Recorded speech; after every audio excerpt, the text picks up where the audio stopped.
అందరికీ నమస్కారం. ఈరోజు టమాటా ఎండు రొయ్యల కర్రీ చేస్తున్నాను చూడండి.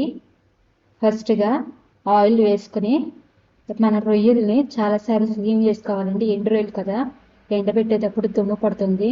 అందుకే ఎక్కువ సార్లు ఒక 5 సార్లైనా 6 సార్లైనా వాష్ చేసుకోవాలి. ఎంత వాష్ చేసుకున్నా దాని నుంచి ఇసుకొస్తుంది. ఏమీ లేకుండా మంచిగా క్లీన్ చేసుకోవాలి. క్లీన్ చేసుకున్న తర్వాత ఇది ఫ్రై చేసుకుంటున్నాను. ఆయిల్ వేసుకుని ఫ్రై చేసుకుంటున్నాను. చూసారు కదా, ఫ్రై అయిపోయింది. ఇలా ఫ్రై అయిపోయిన తర్వాత తీసేసుకుంటున్నాము రొయ్యల్ని. అదే పాన్లో కొంచెం ఆయిల్ పోసుకుని హీట్ అయిన తర్వాత కరివేపాకు, పచ్చిమిరపకాయ, ఈ కర్రీ కోసం పచ్చిమిరపకాయలు కొంచెం ఎక్కువగా తీసుకోండి, అప్పుడే బాగుంటుంది కర్రీ. పచ్చిమిరపకాయలు, ఉల్లిపాయలు వేసుకున్నాము. అవి వేగిన తర్వాత టమాటా ముక్కలు కూడా వేసేసుకున్నాను. ఇది కొంచెం పచ్చివాసన పోయేంత వరకు ఫ్రై చేసుకోవాలి. చూసారు కదా, మూతబట్టుకుని మగ్గించుకుంటున్నాను నేను.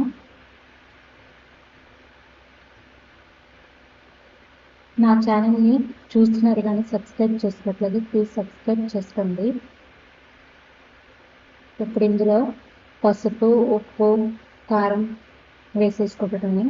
ఏమీ వేసుకోవట్లే అవసరం లేదండి. తక్కువలో ఈజీగా అయిపోతుంది కర్రీ. ఎందుకంటే రొయ్యలు వలిచిపెట్టుంటే తలకాయ, కాళ్ళు అవి ఉంటాయి కదా, లోపల అవి తీసేసి ఉంటే ఈ కర్రీ చేసుకోవడం చాలా ఈజీ అండ్ త్వరగా కూడా అయిపోతుంది ఈ కర్రీ.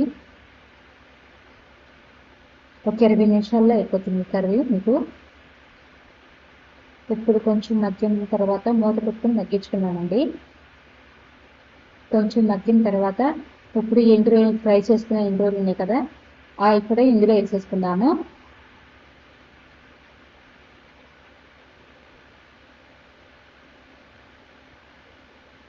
చూసారు కదా, ఇందులో వేసేసుకున్నాను. ఇందులో వేసుకుని మిక్స్ చేసిన తర్వాత కొంచెం సేపు మూత పెట్టి ఉంచాలండి. తర్వాత కొంచెం వాటర్ పోస్తున్నాను. ఎక్కువ అవసరం లేదు, కొంచెం వాటర్ పోస్తున్నాను. కొంచెం వాటర్ పోసుకుని మూత పెట్టుకుని ఉడికించుకుందాము. ఈ కర్రీ చాలా త్వరగా ఈజీగా అయిపోతుంది, టేస్ట్ కూడా ఉంటుంది. చూసారు కదా, టమాటా ఎండు రొయ్యల curry ready.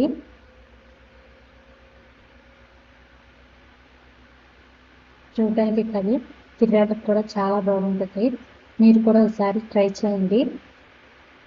Thank you for watching. Please subscribe my channel.